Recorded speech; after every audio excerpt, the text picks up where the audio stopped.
My name is Aneila Ansagay and I did my case study on eyelid myoclonia or Jeavons syndrome.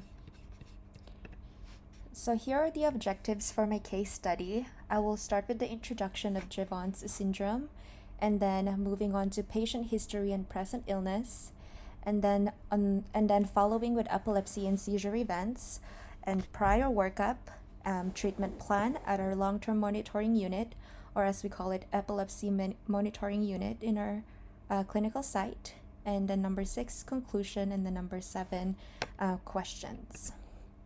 So, what is Jeavons syndrome? According to the Epilepsy Foundation, eyelid myoclonic syndrome is a rare form of generalized epilepsy with only 1 to 2% of people with epilepsy. This syndrome is presented with brief and repeated myoclonic jerks of the eyelid, upward rolling of the eyes, and head backwards that last less than 6 seconds but happens often throughout the day. Flashing lights and eye closure are triggers for this syndrome. This is a long life disease that is hard to control, and most anti seizure medications are ineffective.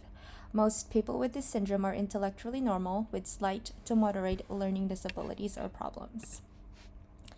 So, the reason for admission for my case study, the date of the admission was on May 22nd, 2023, at our epilepsy monitoring unit. Patients is a 19-year-old right-handed female.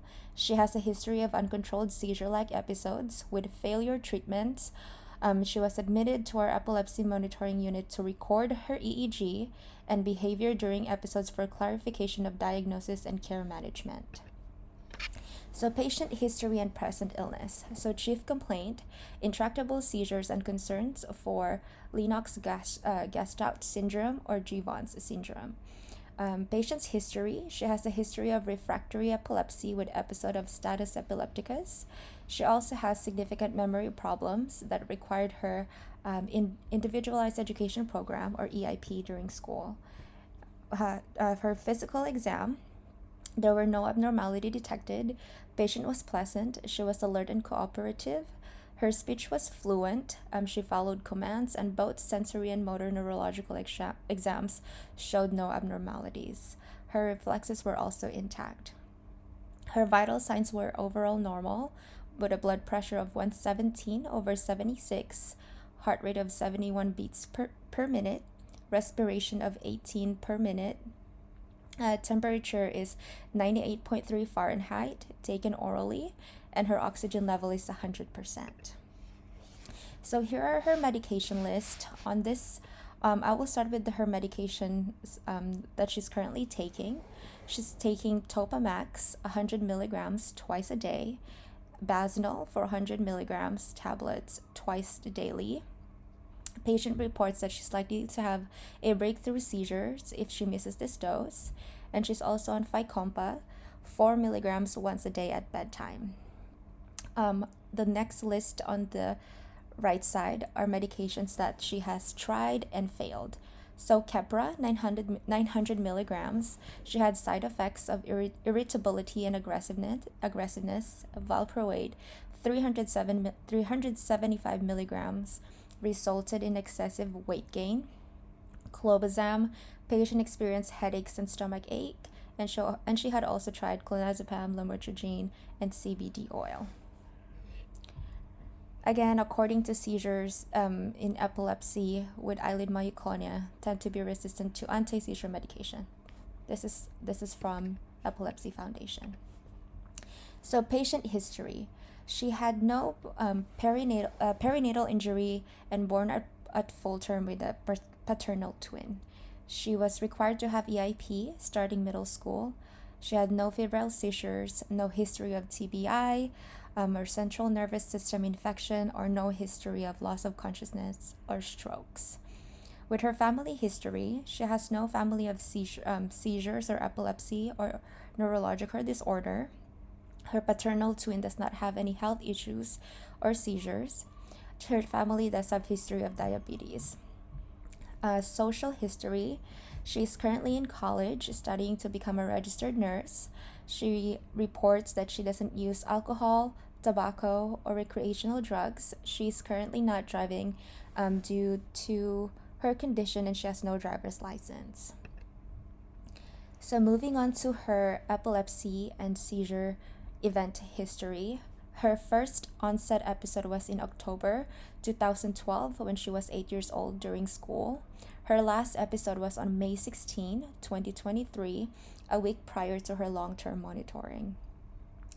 She reports that, quote unquote, I can feel that they are coming when I start blinking and my eyes are going back. She has no history of status epilepticus, but she had a seizure episode back in 2019 that lasts for more than 5 minutes. Her mother called 911. She recovered spontaneously while receiving care from the EMS, but no anti-seizure drug was given at that time. Let's see here. So here are her clinical signs. One of them is eye fluttering, blinking, keeping eyes closed with convulsions. So trigger for these clinical symptoms for her is that it happens before and after going to bed. It gets worse when she's tired and when the light is bothering her. This episode can last up to 10 to 20 minutes, and it's very frequent. It happens a couple times a day. And during these episodes, her awareness and memory are not impaired.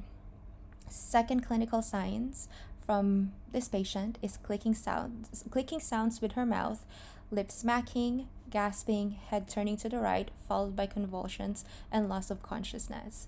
Triggers for these symptoms for her is light sensitivity, before her menstrual cycle, missing her medications. The duration usually lasts about 1 to 2 minutes. Frequency is about weekly, and during her episodes, awareness and memory are impaired. Another clinical signs for her is staring spells with looking up, may or may not followed by convulsions. The triggers are unknown for now. It could last between 2 to 3 minutes. It's not very frequent. It only happens every 2 to 3 months, and awareness and memory are impaired during these episodes. So she had multiple EEGs before, and most of them showed abnormal studies, except for the one in November 17, 2020, from a second opinion by Dr. Kuratani, who suggested her EEG was normal. But ever since her EEG starting December 27, 2012, she had had abnormal EEG due to epileptiform discharges and multifocal epileptiform discharges in multiple regions that are potentially epileptogenic. Her most recent EEG was back in October 19, 2022. She had abnormal awake and asleep record due to diffuse slowing, most prominent in the frontal region, and sharp activities in the bitemporal regions, more prominent on the right side. She also had a prior workup of an MRI back in 2014. It was unremarkable. And then most recent MRI was back in 2018, also unremarkable with an incidental penile cyst, but stable. She had a genetics testing for epilepsy in 2023, and it came out negative. Some blood works as well, but all of these were within normal limits. So number 5 from my objectives is her treatment plan.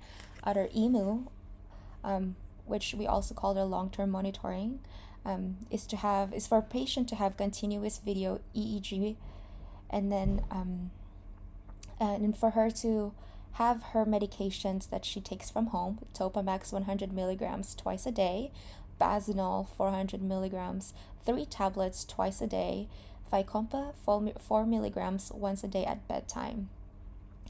They also planned to do photic stimulation and photosensitivity test during the EEG recording. They also wanted to repeat the MRI of the brain, baseline EKG, and a complete blood work for her CBC and CMP. Here's one of her EEG samples during her LTM.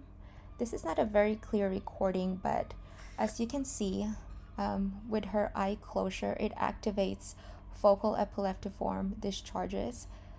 dominant in the frontal region. Here's a better example for her. With patient's arousal, it also activates eyelid myoclonia. You can see appearance of generalized spike and wave and also slow waves. Here's another example. Appearance of generalized spike again and slow waves. And also the appearance of generalized 2.5 hertz slow waves.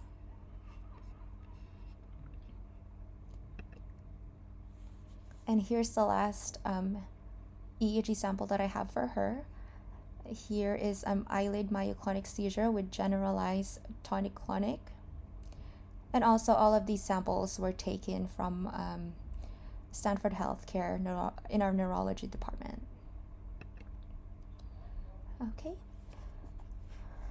So more on her treatment plan. On the day of the admission, her EEG showed generalized and focal bilateral independent temporal spikes. Eye closure repeatedly provoked immediate slowing and spiking.